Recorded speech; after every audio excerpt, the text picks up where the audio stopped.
So good afternoon, everybody, and thank you for attending this session. My name's Kevin Hyland. I'm the former UK Independent Anti-Slavery Commissioner. I'm also the Strategic Director for the Santa Marta Group, which was a group formed, endorsed by Pope Francis, which brings together law enforcement, civil society, bishops and the church all over the world, working in many countries at the moment. Today we're here to talk about the issue of human trafficking. Before we go on that, we will be finishing the session hard at 5 o'clock because there are things afterwards. But could I ask attendees to go to the Lotus Temple after the session for a prayer service at 5:15, followed by tea in the tent here at 5:30 p.m. and the buses will depart for the hotel at 6 p.m. So I just wanted to make sure everybody's got that information so no one's lost. So we're here talking about the G20 Interfaith Forum, and I'm joined by an excellent panel of Mervyn de Mello, the head of partnership from the International Justice Mission, Father Don Bosco Darcy, the director of Talitha Unati from here in India, Sister Abby Avelino, a good friend of mine. She's the international coordinator for Talitha, which is religious sisters all over the world doing incredible work. And Professor Siti Ruhanimi Dzuhayatin. I probably said that wrong, but thank you very much for being here, Doctor. She is the senior advisor and of the Executive Office of the President of the Republic of Indonesia. So an outstanding group of different disciplines of people. We're here as part of the G20 Interfaith Forum to lead and shape, from a faith perspective, the G20 leaders. That's what this is all about. How can we get the moral imperative, the work that we believe in as faith, and the work that we believe the world should be directed towards, into the thought processes and the decisions of world leaders. So the 9 focus areas that were spelt out for this event by the organisations of the Interfaith Forum, who have done an incredible job in planning for this and getting this off the ground, particularly after COVID. The number of those 9 areas: child-centred vision for 2020, galvanising action to mobilise resources for recovery and social protection, the issue of artificial intelligence, climate change, post-COVID responses, and no one left behind. All of those areas are interacting with human trafficking. And as we know, human trafficking, it's estimated, generates $150 billion US. That's a very conservative estimate for criminals who profit from the sale of people. And it's affecting over 50 million people worldwide. And it shows now that the reports coming out this year, which will be published soon, show that there's been another decline in the amount of victims being identified and those being prosecuted. So something isn't going right. So what I'm going to do now is to hand over to the panel, and just in 2 minutes, could you just give an overview of who you are, what you do, and what the burning issue is for you within trafficking. But if we can keep it tight to 2 minutes, because then we want to get to the questioning. So starting with you, Mervyn. Yes. Thank you very much. Yes, good evening, and thank you for giving us this opportunity to speak on behalf of a population that is left behind. And by meaning left behind means left behind in brothels, left behind in shacks, for the purpose of sexual exploitation. So I work with International Justice Mission since 2010. I work with communities to sensitize them about the issue of human trafficking, to get them involved in the issue so that they see the whole legal, social aspect of our intervention. So our focus is on rescues, our focus is on rehabilitation, post-rescue, and then the prosecution of the perpetrators. So that is, in summary, what we do. Thank you. Now, Father Bosco. Good afternoon, everybody. I'm so glad to be here on this platform and talk about Talitha Kumi Unnati. Sister Abby will talk more about Talitha Kumi, but I want to emphasize more on Unnati. Unnati is a Sanskrit word which means higher and nobler. So we are encouraging adolescent girls and we are preventing them from being trapped into human trafficking, and we educate them and facilitate a rehabilitation process, because from our region over 4,000 girls every year are migrating to another state or also another country, other countries in the Middle East, and some of their conditions are horrible. So what we try is we do focus more on prevention. Our theme, Vasudaika Kutumbam, one earth, one family, one future. We will not have a good future unless we end human trafficking. But we can never end human trafficking, that is fact. So we cannot have a perfect future, but we can always have a better future. That is possible when we mitigate human trafficking. Actually, I don't like the word human trafficking. It is very sickening. It is very discouraging, disappointing. So I want to talk more about human enhancement. How can we enhance these vulnerable adolescent girls through prevention, protection, and education? And we do it in different ways. In our area, most girls are termed as DEM. That stands for discriminated, exploited, and marginalized. Discriminated, exploited, and marginalized. And these are the girls that need some support, that need some encouragement. Among these girls, we have a huge problem due to dropouts.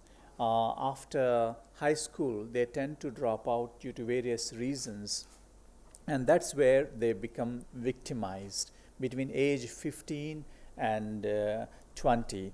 Government is doing incredible work, both at the center and also in our state, but there is a lot that needs to be done, and it's not possible for one single organization or one single religion. So we need a collaborative network.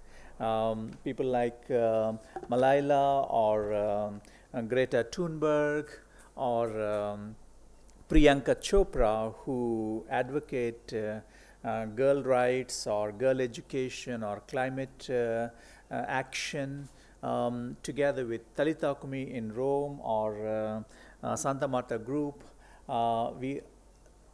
Talitha Kumi Unnati also is a small little initiative. It started just in 2019, and we are making every effort possible to prevent and protect human trafficking, and we help them to advance in life, help them to arise together as high as possible, as nobler as possible. Thank you, Father. Sister Abby. Thank you. Thank you, Kevin. Good afternoon. Again, I'm Sister Abby Avelino. I'm a Catholic sister. I belong to the Maryknoll Sisters congregation. So I am the international coordinator for Talitha Kum.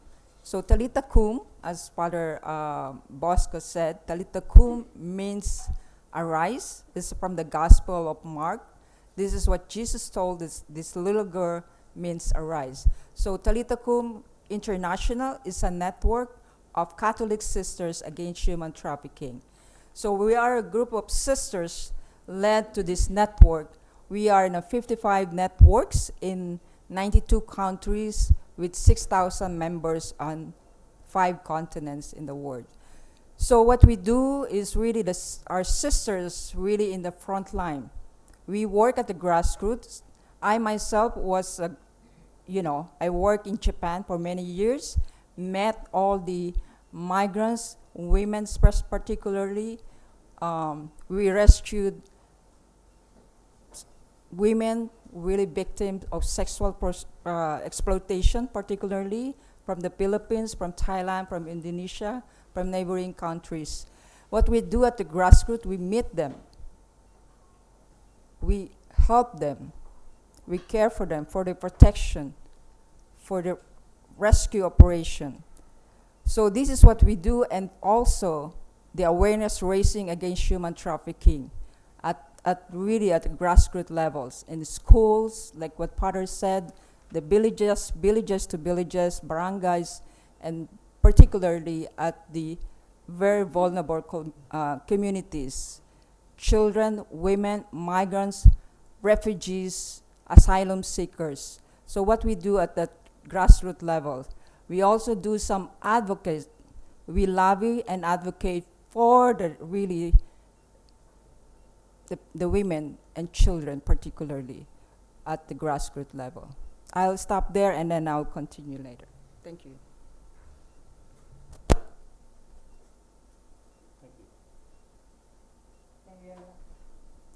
Thank you very much, Dr. Kevin. My engagement in human trafficking dated back in the late 90s when I was involved in research on human trafficking, particularly women's trafficking in Southeast Asia. And this research is become the source for establishing the protocol of human trafficking. And this protocol is part of the United Nations Convention Against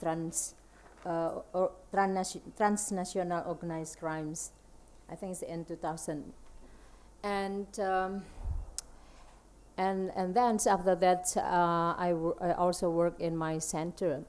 We have a women's crisis center, mostly dealing with the survivors of the trafficked women and girls, and also I teach at the Islamic University in Yogyakarta, and continue working on the issue of women's, including also women trafficking.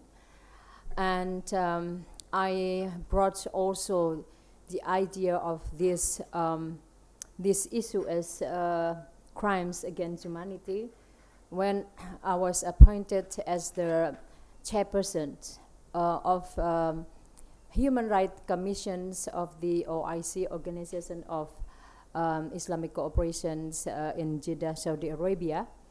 I was chaired this commission for 3 years, and then I was appointed as the special staff to the President of Indonesia. And now also I am the senior advisor to the office, and of course I convey this to the President. And human trafficking is now becoming one of the priority of the Indonesian President to deal with, realizing that this is very sophisticated and very complex issues. And now I am responsible for Human Rights Desk in the Office of the President. Thank you. Thank you, Doctor. I've now got questions I'm going to put to individuals, but if others want to contribute, please do, and then we'll come to the audience to get some more questions.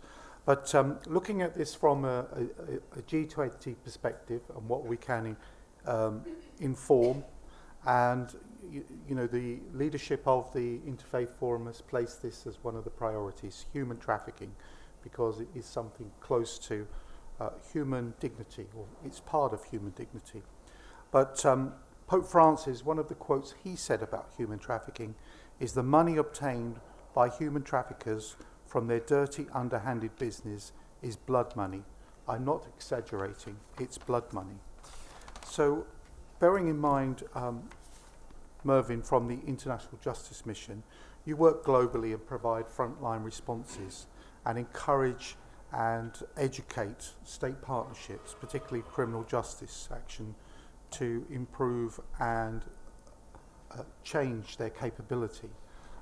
what would you be saying to G20 leaders about what needs to happen from the Interfaith Forum perspective on this issue? Yeah. I think, Kevin, and all of you here, it is very important to recognize the government as a very important and a critical stakeholder. You cannot deal with the whole issue of human trafficking without collaborating with the government as a major stakeholder. When I mean government, I mean law enforcement agencies like the police. When I mean government, I mean the judiciary that can pass reasonable orders on behalf of the victims and penalize the perpetrators. By government, I also mean the social services that are provided by the government to victims in terms of compensation, in terms of their repatriation to another country from where they have been trafficked. So for communities to work very closely with the government is very critical. And one of the things that we have done is we have worked with communities to report the crime. They may not report the crime directly to the police. They may report it to an NGO that is working on the issue of human trafficking. But at least we do not have eyes and ears everywhere, but the community is everywhere. They are at bus stations, they are at train stations, they are at these exit points. They may see human trafficking taking place over there. They may see a little girl, dressed up in very tight clothes. Maybe they see a younger girl, who is dazed, who is drugged with another woman. If they can report such type of crimes, perhaps, you can get the government to work on it. And that is the way we can minimize this whole issue of human trafficking. So my take is that normally faith communities are very hesitant to work with government agencies. And my plea to every one of you is get faith communities to work alongside the government, because it's the government's responsibility to provide rescue. It is the government's responsibility to see that these victims are properly rehabilitated, that they get counseling services, that they get skill development, they get education, they get so many other things which we cannot do alone. But in collaboration with the government, I think some things can happen, impact can happen. Let me just give a simple example. We worked very closely with the government, meaning the criminal justice system. Today, if you come to Kamatipura, which is in South Bombay, there is 0% prevalence of children being sold and bought for sex. But it took us 20 years to get this type of data. It is possible to minimize the prevalence of minors being sold and bought for sex. So my appeal to all of you is that please work with the government. That is their responsibility. If you do not work with the government and they don't do their responsibility, they'll keep on not doing their responsibility. But you can make the government accountable for what they are supposed to be doing. Thank you, Mervyn. And as a former police officer, my experience was that when I was working with religious sisters in London and with the church, the assistance and the reach they had was far beyond my organisation. And I recall days where we would do operations and the religious sisters would accompany us, and the support they would give to the victims would mean that they would trust us. So Mervyn, I think that's very well expressed. Father Bosco, you work here in India and you're working with extremely vulnerable girls who are trafficked for the benefit of wealthier people generally. In terms of prevention, how can you see and how would you think that we could stem the flow? Yeah, first of all, I thank the government, especially Prime Minister Modi, our country's Prime Minister, and also our Chief Minister Jagan, because both of them have been taking measures to protect women, to protect girls, and also promote education. In Italian, there is a word called assistenza. So we follow the principle of assistenza to assist girls, to accompany them and prevent them before they are actually, they fall a prey to victims. And once we prevent them, then we educate them. Last year we have conducted a survey in about 100 villages. And we found that there are so many girls who are dropouts, and this is a 13-year-old girl who, during COVID, she got married. And there are so many young girls getting forcefully married or married before the age 18. So this has to be prevented. And also, once we know that they are in a vulnerable situation, we have rescue groups that would actually go and meet them, counsel them, and show them a safer shelter. And this is an incredible work that not just the government, but also faith-based organizations have been doing for a long time. Human trafficking in various forms have been existing from time immemorial. Could be sex trafficking or drug trafficking, labor trafficking, organ trafficking, and now latest, even forced marriages are also a kind of trafficking. So that's what we are trying to deal with. Once a young girl gets married very young, and in a year or two she would have children, and they will be very weak and malnutrition, and then so many problems, not just for the mother, also for the child. And if a society has weak people, what would happen? Society will not be strong. So we want societies or the countries to be strong. Although we take pride that we are #1 country in the world in terms of population, we have so many challenges, and this is one challenge, taking care of girl children and preventing them from falling prey to human trafficking. There are various factors that are actually leading to this vulnerable situation. Main thing is poverty and lack of social support. Society isn't supporting, because there are many vulnerable communities, especially those from the last mile, the very lower communities in our social system.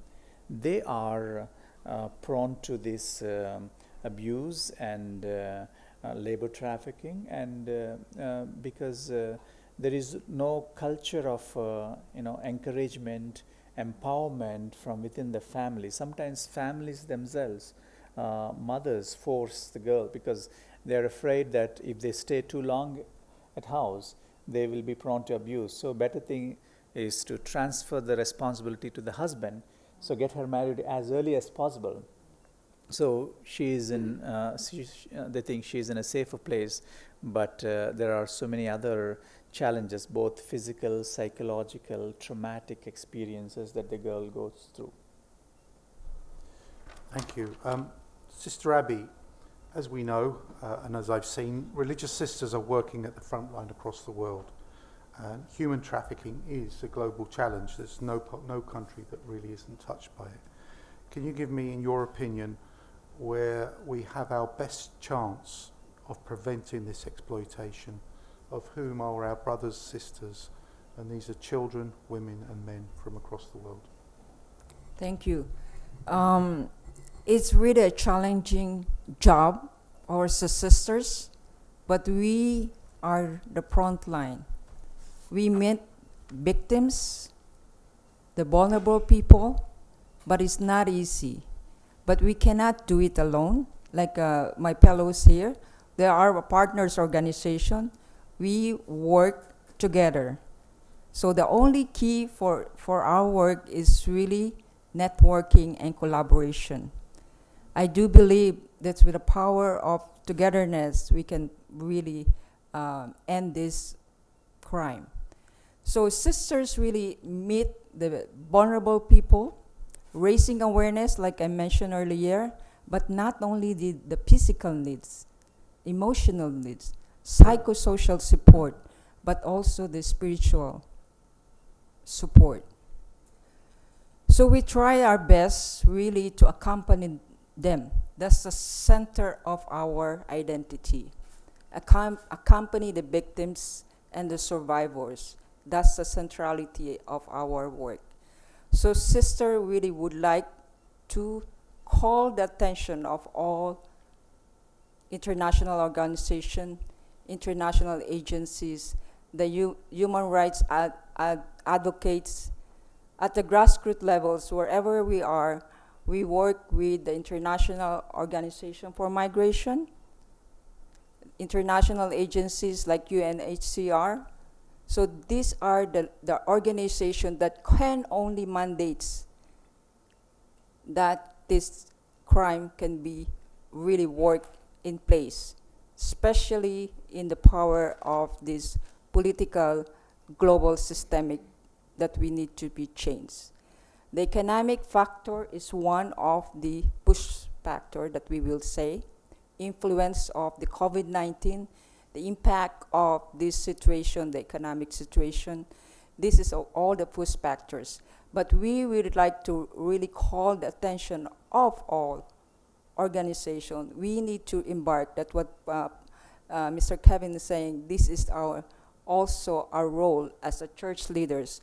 Pope Francis really endorse us as a Catholic leaders, as sisters, really go in front. People are suffering. So we need your cooperation, collaboration, and partnership. Like we said, at the ground, we work with our partners organization, law enforcers. We are really emphasis the power of the network at the national level. So we don't stop really advocating for the victims and survivors to really end this trafficking. Thank you. Thank you, Sister. And Dr. Siti, as a government representative and with all of your extensive human rights experience, from the region where you are in, women and girls are trafficked for domestic servitude and sexual exploitation, but particularly domestic servitude. It's known that they're being taken to much wealthier parts of the world, including the part of the world where I come from. What is there that can be done to address that? Is there something specific that could be done to address that vulnerability and that exploitation that's happening in wealthier worlds and taking from the vulnerable communities? Thank you, Mr. Kevin. I just want to add the types of human trafficking that you mentioned. And it's, yes, we have to admit that this happens especially in the Southeast Asian region. But now we also found the other, the new forms of trafficking for boys. And they are recruited as workers in fishing industry. And this is actually equally vulnerable and equally dangerous work environments that the Indonesian government also concerns about endings and also concern about regulating working in the fishing industry. So this is the first. And the second, this is also very striking and surprising that human trafficking, both men and women in Indonesia, take place on the promise of work where the potential workers, they are promised to have the free Hajj, the pilgrimage to Mecca. So, you know, this even religion is also used as the means of traffics our sisters and brothers. So that's kind of complexity, of course, need also, as also mentioned by Father Don Bosco and also Sister Abby and Dr. Mervyn, that it's need all the collaborations. It's not only the government, but also civil society and faith-based leaders in organization. And my roles in the office of the president is actually how to mobilize the support, because it is very complex and very it's not easy actually to deal with one case of human trafficking, because evidence has to be there, but usually it is very difficult to find the evidence that it is being trafficked, because the consent is also very relative. When as Sister Abby said, that because poverty is there, and they promise to have better works from the villages, the origins. So your question needs very complex answer. One is actually the strong commitments of the government to deal with the very difficult issue of bringing the trafficker in the law, in the legal process. This is the one. And the second is also how to deal with the governments, even the government and law enforcement personnel. I would not say the institution, but the person. And some of them, they are also involved in that. And we have so many cases come to our office, and as I said earlier, that one of my notes to the president for the priority of his legacy is the inclusive protections for all citizens. So human trafficking then has become our priority also in the human rights desk. And we strongly punish, we strongly sanction, we strongly put the sanctions to all the personnel involved in such kind of dirty practices. It's a strong commitment of the government is a must. And the second is because human trafficking is also very close to migrations and mobility of the people, especially our sisters and brothers in the villages. So social awareness on this is also a priority. And to put this ethnics working with religious leaders and religious organizations is very effective, because as also indicated by United Nations on drug and trafficking. One is actually ineffectiveness of governments actually to reinforce the laws of that.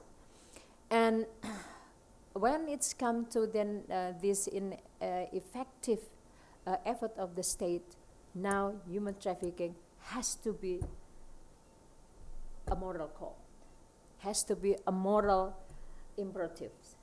So this is actually the points that religious leaders come in front, as also giving example by Pope Francis and many other religious leaders. They make their joint statement saying that human trafficking is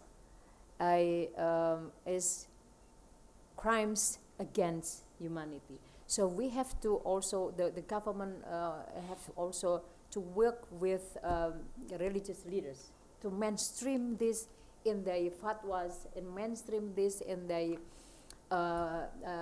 preaching in the public lectures, emphasizing the world religious leaders from Azhar, Pope Francis, and many other religious leaders, that this practice is actually crimes against humanity. And of course, all religions, the core teaching of our religion is actually how to protect the dignity of everyone, and no one left behind to that. Thank you. Thank you very much. And I'll just give you another quote from Pope Francis, where he said, be leaders wherever it behoves you to be. Leaders of thought, leaders of action, leaders of joy, leaders of hope, leaders of the construction of a better world, which I think sums up what you were saying there. But there's one question I want to ask all of you before we come to the audience, is this is mentioned in 3 of the Sustainable Development Goals, and it's got a Sustainable Development Goal 8.7, which particularly talks about ending human trafficking. It generates, the last time this was estimated was 2014. At that time, it was seen to generate $150 billion a year. The global aid budget last year was $187 billion. So I think we can estimate that 150 is actually greater than that now, and probably closer to 187, maybe even more. So human trafficking wipes out every dollar of good money that's spent in the world. And if we could transfer that money into money for good, that money that's taken by the traffickers, because sometimes it's wages, sometimes it's for abusive services, that could mean that that budget of 187 billion could be increased, and people could be benefiting. People could be paying remittances back to their families in the Philippines, in Indonesia, in Vietnam, as opposed to it being taken by exploiters. However, if we look at the issue of trafficking, I think it's fair to say it has lost political capital in recent years. It should have been assessed this year at the UN, but it's been pushed back, and so it won't be assessed for the next 2 years. It's been taken out of the assessment for this year. So Santa Marta Group, which I work with, and partnership with the Holy See, is pushing to get it in at the General Assembly. So it is part of the UN priorities this year, but it's not at the moment. So people are quite happy at political levels to say, we'll say a lot, but we're not going to commit. And whilst criminals are earning 150 billion a year, the investment globally from governments across the world, I don't think even reaches 1% of that. So this is an unfair fight. So how can we energize and bring this back to the top of the political table? Say like where it was in 2014 and 15. What can we do to energize that and to make that happen? And I think I'll start with you, Dr. Siti, because you are, working with a government and know that area. So if we can work back the other way. Well, I think we have to, as I said earlier, that this is related to the awareness of people around the top leaders, particularly the presidents, and then also the chairpersons of the parliaments, to acknowledge and to recognize what the Pope and what the Grand Mufti of Al-Azhar, that human trafficking is crimes against humanity. And what unfortunate that it really make a lot of money. And as also Pope said, that it is the third world beneficial industries. So it is very sad if we learn about what's happening with our women, our children, boys and girls, all that. So in my perspective is that we have to encourage the people around the top leaders of the states, because of course, I mean, like the presidents, they have so many things to take care. But people around the top leaders of the countries, they have to have this awareness. This is the one, and also from these forums, the religious leaders, they have also very strategic roles in approaching our leaders, because usually our state leaders, they will listen to religious leaders, and religious leaders has to approach all the state leaders to convince them that this is actually the moral obligations of them to uphold their human dignity, which is actually enshrined in all constitutions of the state, and this is the core teaching of every religion.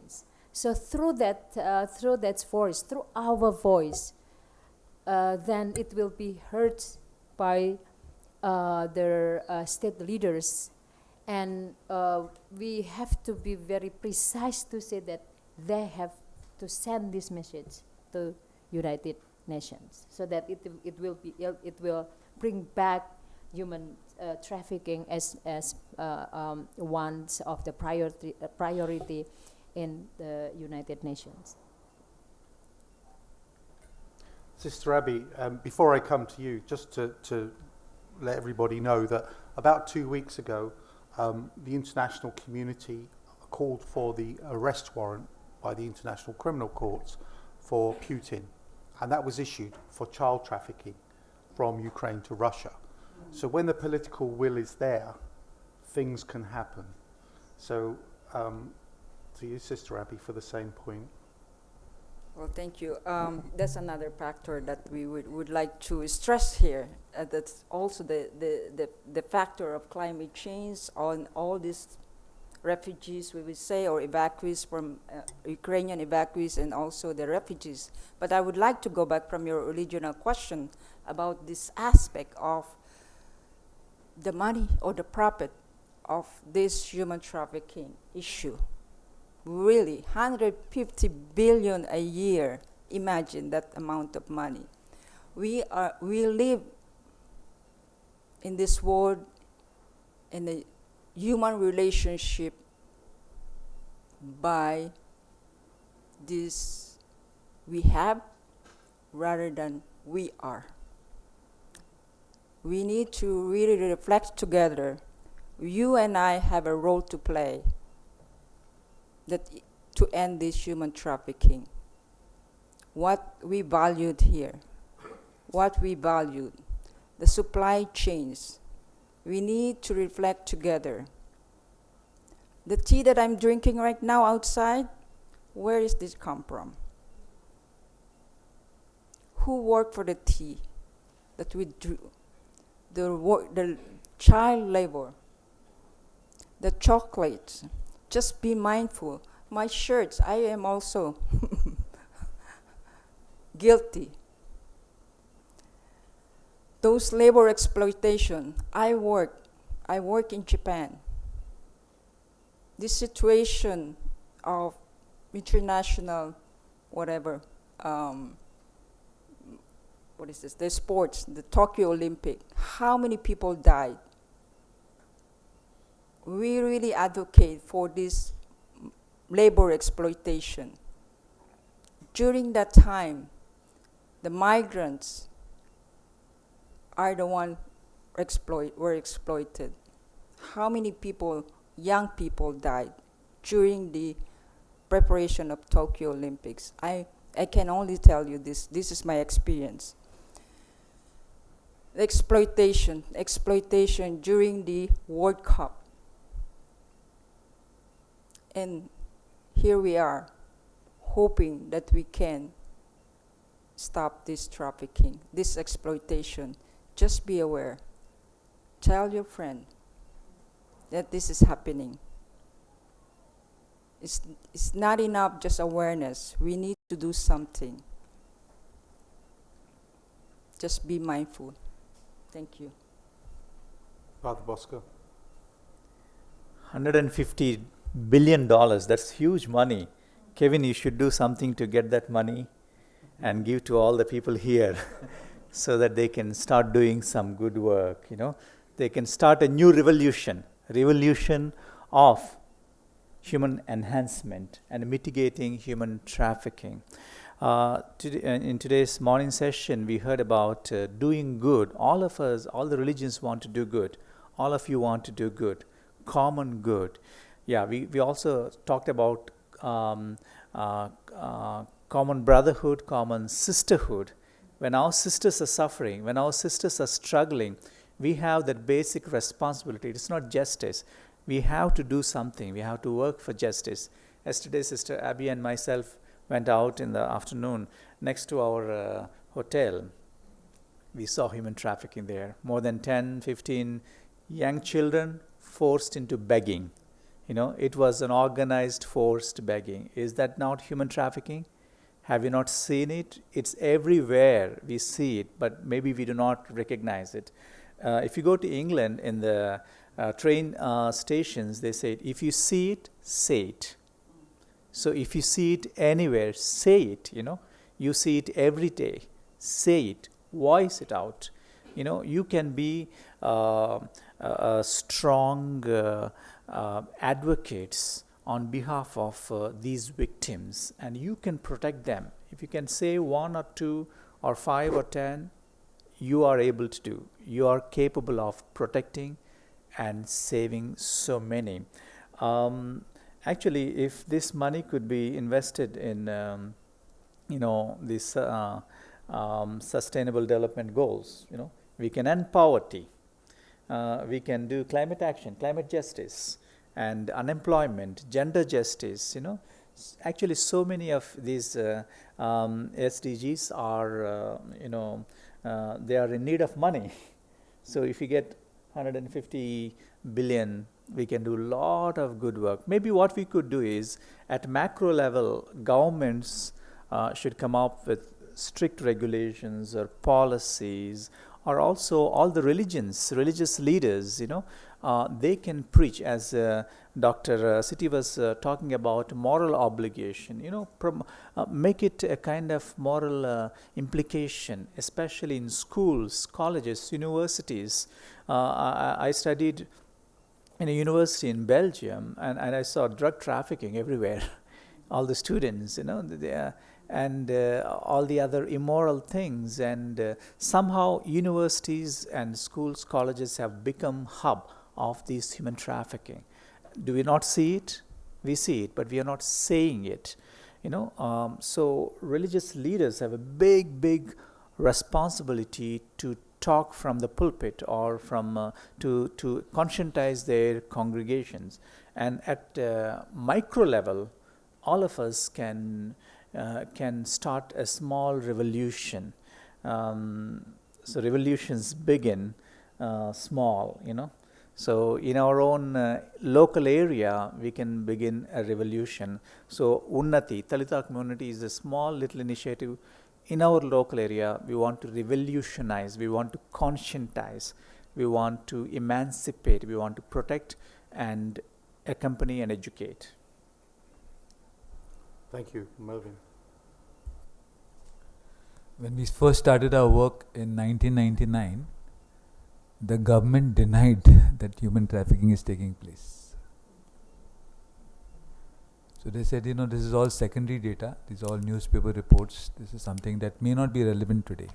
What data do you have to prove to us that sex trafficking is taking place in a city like Mumbai? So then we had to come back and discuss about it, and then we came up with a solution that we ourselves will, you know, try to find out where these girls are being exploited. We worked with the police. We registered 1,000 cases with the police. So there were 1,000 first information reports with the police. We took the government's own data and said, sir, there are 1,000 cases in the city.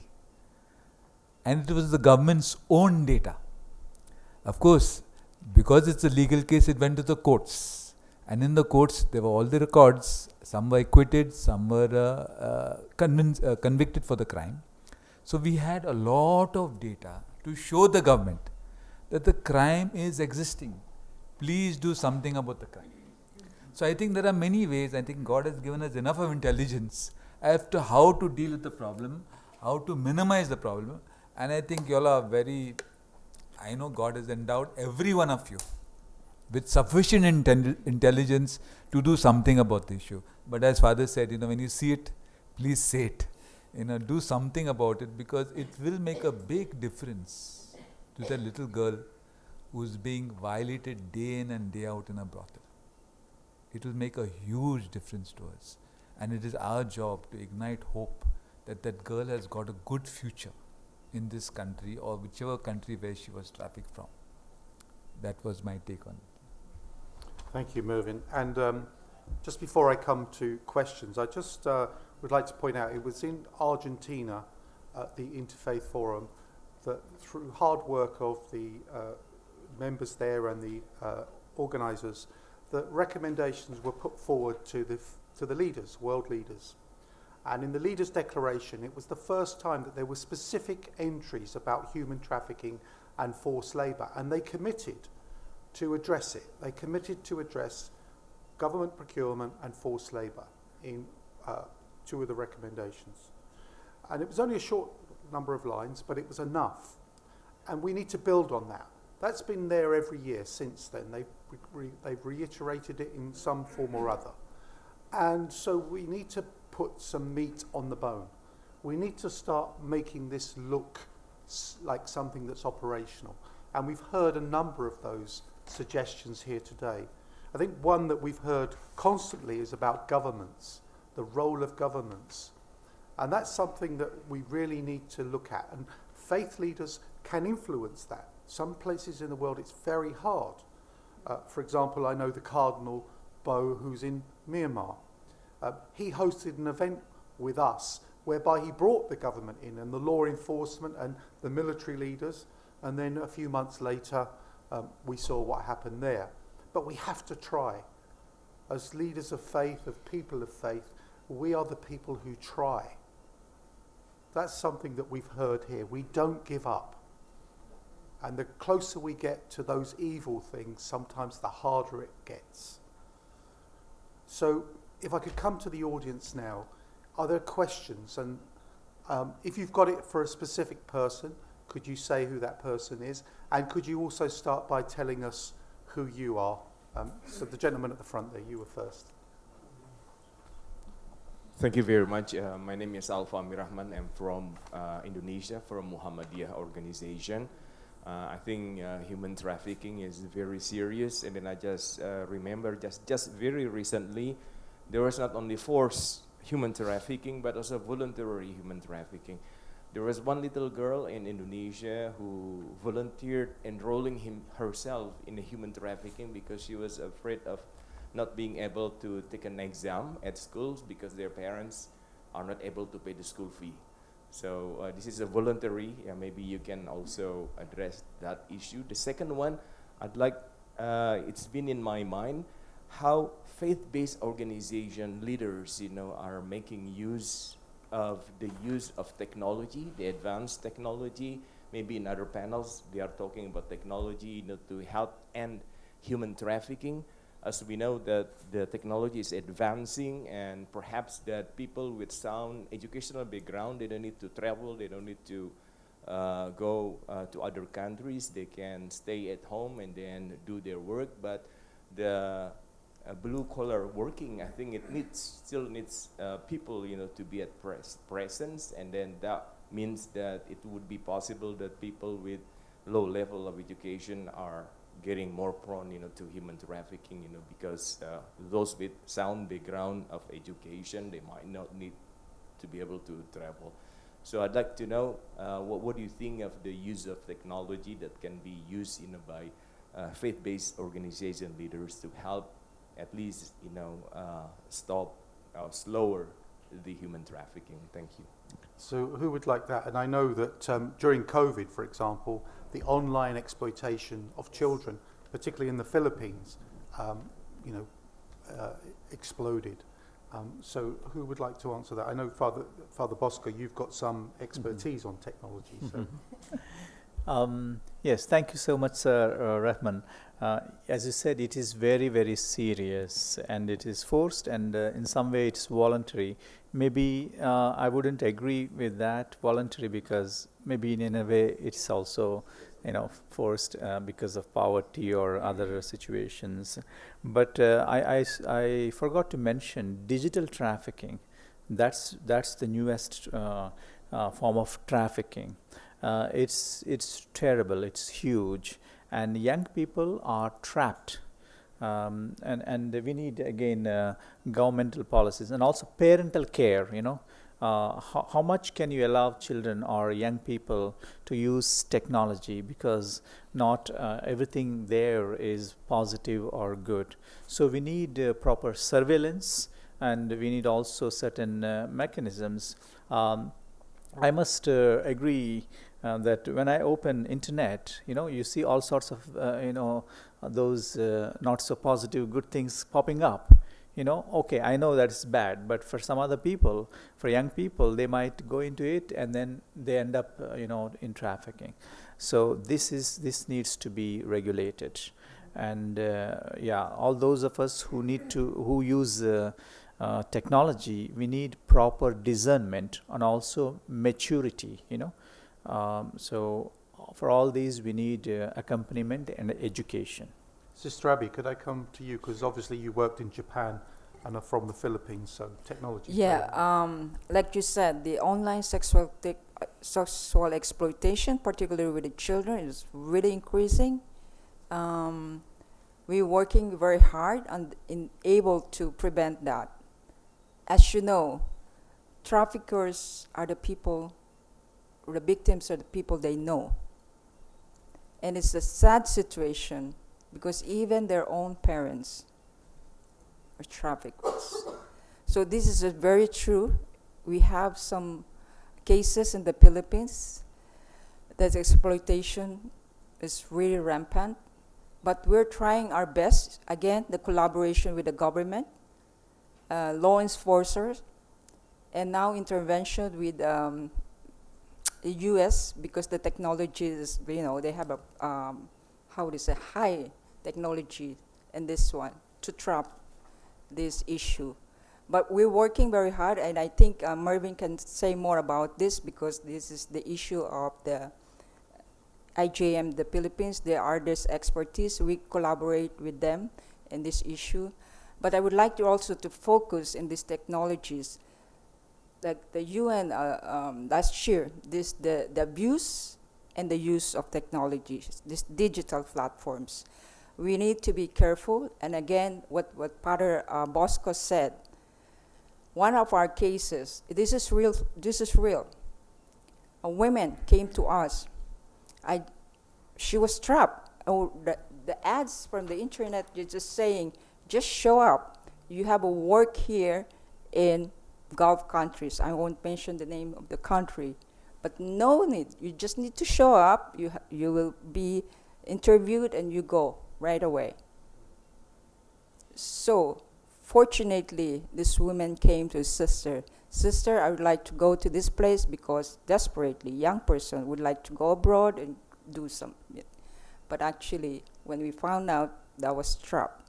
Why we found out? We have a network also in that country that we need to check if this is a really proper or real advertisement from the internet. These are simple things, but real the example that we can tell. But this online exploitation is rampant, but we need to do something about this issue. Thank you. Mervyn, would you like to say the work of IJM? Yeah, so with child prostitution is a word that I don't like, because a child is a child is a child. How can a child be a prostitute? Impossible. So by law, if any girl, that is a minor girl or an adult, okay, consent is not the factor that is the important thing. okay, because she could be blackmailed and anything else, okay. So there's no such thing as voluntary trafficking. It is assumed by law, because there are so many cases that have come up in court that consent is immaterial.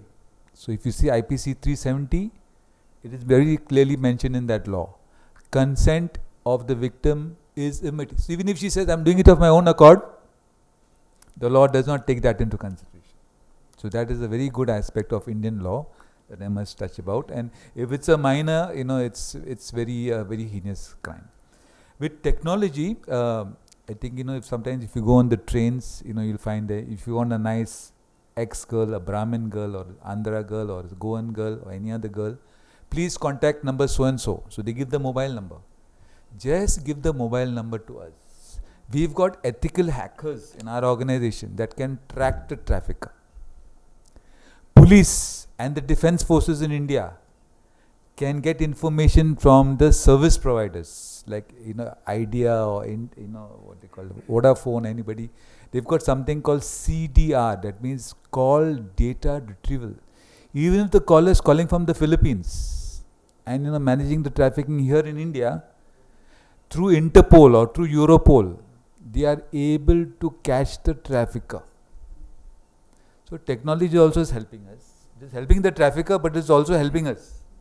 So there are both pros and cons of technology, but it is a good thing. But for you, as a common audience, if you find any such information on trains or on buses, please contact any NGO, because this is a very simple way of catching the guy. You have to make it expensive for him to do the crime. You have to pinch him for his crime. He has to be in jail for at least 7 years. That is what the law is saying. And if he is in jail, he will not be able to bring so many girls into the system. So that is something that we have to really work about, and please do contact NGOs who are working with this particular issue. Kevin, Thank you. Sorry.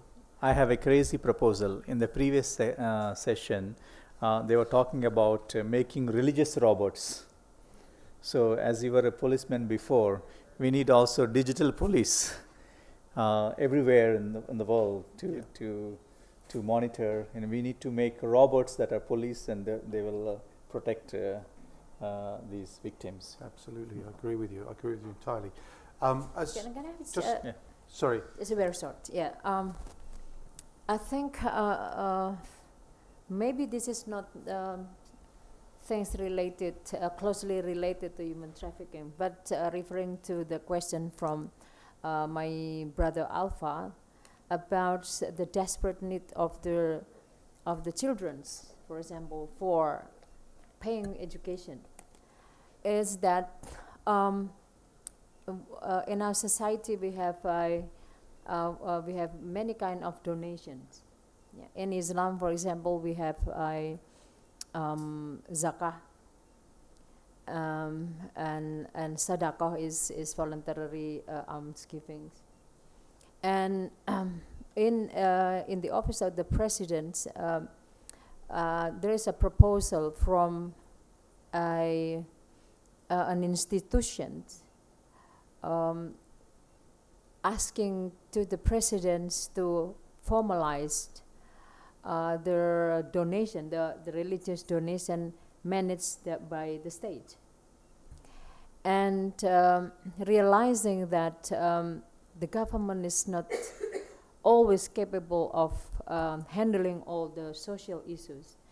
So I refused to that proposal, and I said to those who proposed this that we still need a social capital. We still need a social endowment, social responsibility to take care of issues in the surrounding, in the neighborhood. So all zakah and sadaqah and kind of religious donation has to be managed by civil society, because the civil society are those who close to the people, And such kind of money they can save to a certain social fund or something, or maybe in the mosque or in the church. So that is that it's become the kind of a social modality in order to solve the problems. This is the real and immediate problems by the society. So the tendency of Muslim society to give the authority to the state has to be discouraged. We have to encourage that all the donation has to be managed by the civil society, and some of them it might be allocated to help the needy, so that they don't have to go out of the village because of such kind of need. This is actually very concrete proposal to me.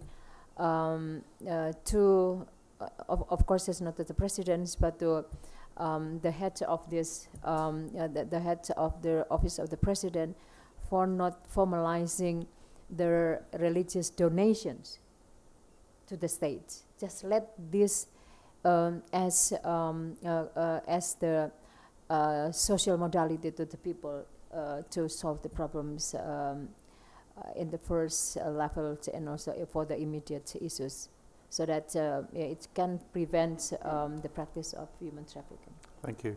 I'd like to take 2 short questions, and if you could keep them short and not make statements. So the lady there, could you, so that we do get a chance. The lady up there in the... Yeah, it's you, yeah.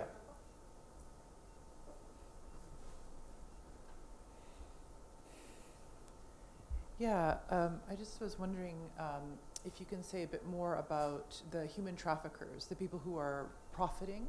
Is it, mostly organized crime, transnational organized crime, local criminality? Just that would be interesting in terms of trying to grapple with the problem. Also, the extent of cross-border international criminal cooperation. Europol and Interpol were mentioned. That's good, that there seems to be at least some potential there. But what's happening, what more could be done in that respect? And also, who are the end quote beneficiaries of human trafficking? And we heard, in some places, fisheries industry, of course, sex trafficking is big internationally, but other sectors, are there key sort of international sectors that are very high risk for human trafficking? Thank you. Who else wanted a question there? This gentleman over here. Yeah. This one. We'll come back to you. No, if you go first. Yeah. We could come to you. We'll get yours as well in a second. So I'm also not an expert, but I'm still learning. Thank you for the insights as well shared here. So my question is all about integration of affected victims to the society. Because as a common citizen, I have seen, sometimes the stories of affected victims are shared on social media and even in the local news media, with their pictures and with their videos, without, I don't know whether these are being taken with their consent, but usually they are shared it with their whole pictures without hiding anything. So that I sometimes feel that it might affect the social integration process of these victims, because they are being published on common platforms where people can see their faces. And sometimes I see this as a kind of a trafficking done by media again for the second time for these people. So I want to learn more about any other approaches that you have done in your country, so then I can go and share with my community. So yeah, thank you so much. And the gentleman there. My question is very specific. You are talking about the human trafficking. The more concerned about this is, the child trafficking, particularly those who are 10 to 19 years old. Mostly they get trafficked, and they are sold in the market, or maybe any kind of abuse or marriage, forced marriage, something is happening. The whole intention is that if the government has their program in terms of the prevention of the trafficking. And it's much more important because in Indian context you'll find there's a lot of school girls and boys and they're dropped out or never attended the school. The question is that we need to think more seriously about how we can prevent the trafficking. Because this is mostly we are talking about the curative measures. When the child gets trafficked, then how we are going to go and rescue the child and repatriation of the child with the family.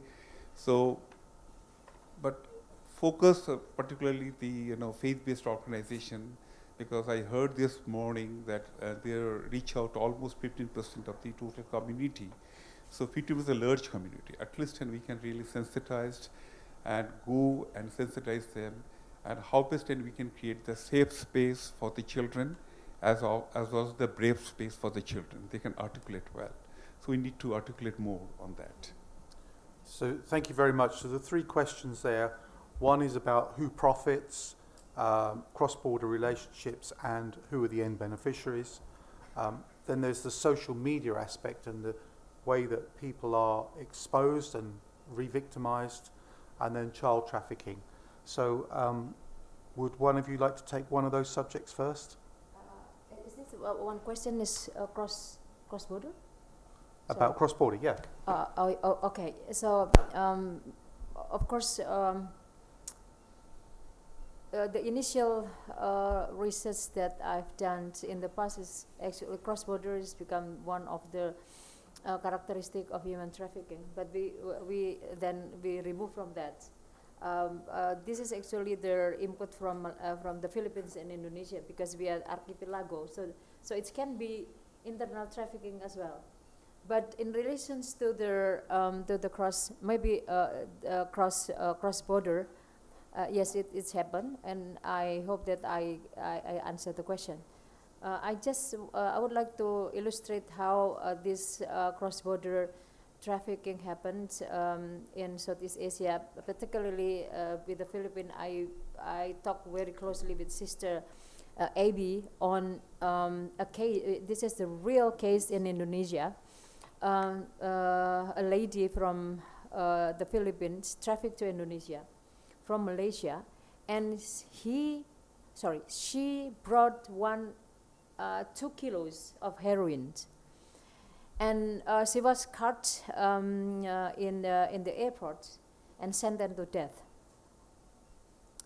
And of course, she appealed to the president for the pardon of the president, and quite unfortunate that the previous president, I think this current president, refused this appeal, and with their networks between human rights organizations in Indonesia and the Philippines, and women's organization, the Philippines and Indonesia, we tried to save her, because it was finally found that she is the victim of human trafficking, and we tried all the ways with all the diplomatic, efforts with the Minister of Foreign Affairs, Minister of Human Rights and Law, and we are now we relieved and blessing that the Supreme Court of the Philippines acknowledged that she is the victim of human trafficking, and now I am and we are working in the office of the presidents to formulate the new decision of the presidents to remove death penalty for this sister. So this is actually the evidence of the importance of using whatever network, cross countries network, to save and to protect the victim of human trafficking. Thank you. We've only got a few minutes left, so could I ask you to be really brief on your replies now, Sister Abby, on the social media child trafficking or the end beneficiaries? Yeah. First of all, it's really hard, no? It's really this organized crime network. This is the real issue here. It's really hard to battle them. So we really need to work hard. The governments need to really step up. It's an organized crime. This is what we were calling. Is we cannot do it alone. So the system of this social media, I know we said that, it's very, very also complex in this issue of social media. What we're trying to do here is, again, the collaboration between the organizations, the companies. We know all these companies, if they really would like to work for this, how do you say, the advertisements somehow.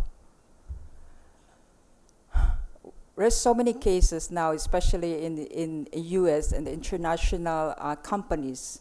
If you are supporting or you are in this area of this labor exploitation, particularly, and also the big companies in social media, Facebook, the Meta. This is real. So we're calling the attention of of course, the Facebook. So because this is, especially in developing countries, this is the platform. So we try our best as well. Our prevention or our intervention is also to work with the young people, because the vulnerable in this area are young people. We also invite young people because they know the language. The young people can be a protagonist or the front line in this issue. So we counteract. So this is the use of technologies in a situation. We're trying to invite young people to become frontline also, using the social media to be a campaign against human trafficking. Thank you. Thank you, Sister. Father Bosco, in very brief terms, could you really cover the child trafficking piece, really, and the prevention? Okay, in the whole process of human trafficking, there is source, transit, and destination. So there are perpetrators everywhere, and they are the beneficiaries. And answering your question, those who are traumatized because of trafficking, what we do is we bring them close to the nature, gardening, or make them eco-ambassadors, so that it's a process of healing, so it's a kind of eco-spiritual approach. And yes, it is right. Girl trafficking that needs immediate attention, and whatever is preventable, whatever is in our hands, we should do it, and we should make every effort possible to prevent it. Mervyn, the last speaker. Yeah. So money attracts, the small time guys and also the big time guys. So everybody benefits from the crime. So when I go into a brothel, there'll be a pimp, there'll be a brothel keeper, a brothel manager. If I go to a bar, even the steward will get a cut. He will show me which of the girls you want now. So even he gets a cut. So everybody benefits from this crime. So it's like something very attractive, because the money is very easy to make. You can make a lot of money out of it. So that is how everybody benefits in this. For the sake of the second question, and like she said that, what was the question? The re-victimization through pictures By online. law, you're not allowed to actually disclose, okay? But at the same time, we have to be the voices of those girls who have no voice. So we tell their stories, but without sharing their pictures or or their details, which home they are staying and all of that. So that is done. And for their rehabilitation, we have to look at many aspects. One is their safety. So nobody can enter a shelter home without the order of the court. A trafficker can come and say, I am the uncle, or I am the father, or I am the mother, But without the order of the court, he cannot come and see that girl. Second thing is her counseling, because she has undergone such a lot of trauma. You know, she's not inclined to study, she's not inclined to work, she just sometimes becomes suicidal. Counseling is very critical for the girl. The third thing is not only food, shelter and clothing, but also legal services, free legal services, so that she can testify in the court. The fourth thing is education, either formal or informal education. The fifth thing is skill development. You know, she has to get a skill so that she can work, she becomes employable. So, you know, those are the things that we have to look, and then we can say the girl has been rehabilitated. If we miss out on one thing, we say in IGEM, she's not rehabilitated. We have to finish all the 6 domains, and then we can say the girl has been rehabilitated. So, in short, that is how I would answer that question, sister. Thank you for the panel. I'm just going to sum up briefly on what the issues were, and I mean very briefly. It was spoken through constantly about the role of governments. And if you think that governments spend 1 in every $5 in the world, their procurement must be free of slavery and exploitation. And the business culture that they can control must be free of exploitation, like the fishing, like the technology areas, all of these. There needs to be a process where the money that is generated, the 150 billion, as Father Bosco said, is then turned money for good. And we would like to see this idea, I think we've discussed, of tainted money, not just proceeds of crime, but tainted money. Make this unattractive. The digital space needs to be governed, and I think it's come out of this, governed by law. We need to be governed in the digital space. We need to be using the international instruments and the international organizations, really utilizing them. And then overall, which is where faith comes in, really comes in, is that moral compass, that leadership, that drive that we can give as people in the community. As Father Bosco says, you know, to create that need and that drive from the smallest level, from the community up, but also from leaders of faith from the top down. And then we will get to that position where we force political leaders to take this seriously. I think that's what I gathered from this today, which really fits into the world of what the G20 is about. We need to shape those things to happen. It may take us time. It may take many years. It may take many of these meetings. But I think the fact that we are doing it because we all want to protect the vulnerable and speak for the voiceless and help those people to get the equality, to get the rights that we all expect that were promised in the SDGs and many other international conventions. So thank you very much to the panel. Thank you for your wisdom, for your knowledge, and for what you're doing every day. And thank you to the audience for your questions and your participation.